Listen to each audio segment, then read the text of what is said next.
written 564 at around 11:30 a.m. asking him to report to NCPB headquarters at around 3:30 p.m. He later received a call from Collins Ngetich at around 11 on the mobile.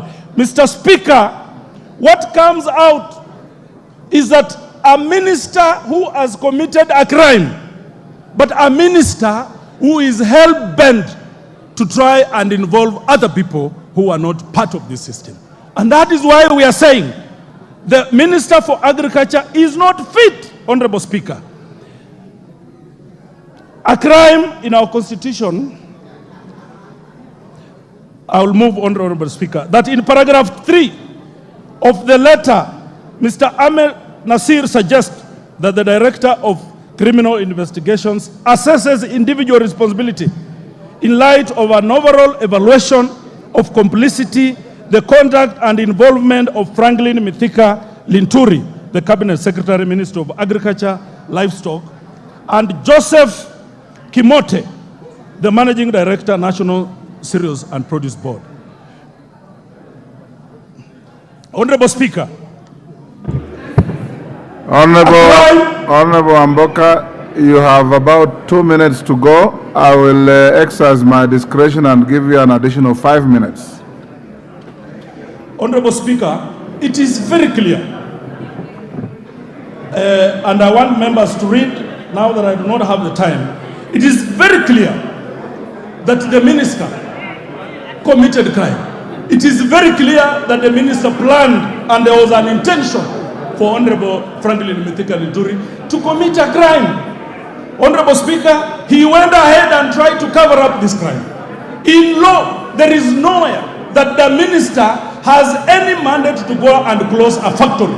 Honorable Speaker, that is not part of the mandate assigned to the Minister for Agriculture.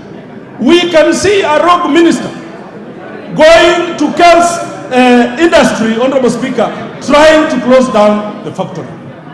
Honorable Speaker, all this leads to a cover-up by Honorable Mithika Linturi, and that is why I'm asking members of this House, members of goodwill, representatives of the people of Kenya, that we find it fit that the President dismisses Honorable Mithika Linturi from office, because, Honorable Speaker, the net effect of what Mithika Linturi did is that we are not going to have food.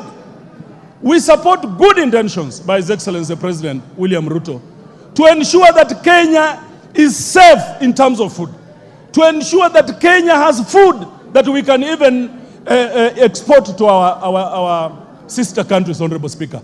But we have a president with good intention. We have a minister who cannot implement the vision of his appointing authority. Honorable Speaker, this House should find it necessary that we recommend to the President that Mithika Linturi must vacate office.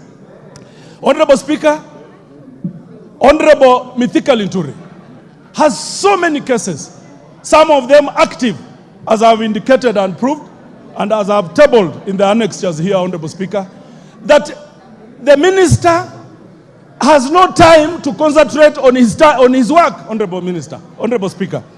The Honorable Minister moves from court to court. This is a person who is not fit under Chapter 6 to hold any office in Kenya.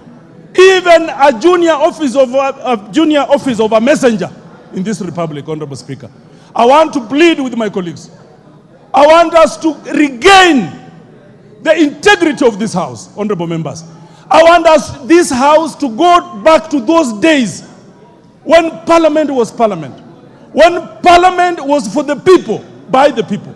Honorable Speaker, I will be seeking members of this House to support that we send Honorable Mithika Linturi home, so that the farmers in the counties of Bungoma, the farmers in the counties of Trans Nzoia, Nandi, the farmers in Meru, the farmers in Kiambu, Honorable Speaker, the farmers everywhere in this country that can have reprieve, Honorable Speaker, I will be relying heavily on the goodwill of this House. Honorable Speaker, I leave it to the House. It is a moral question. It is not a political question.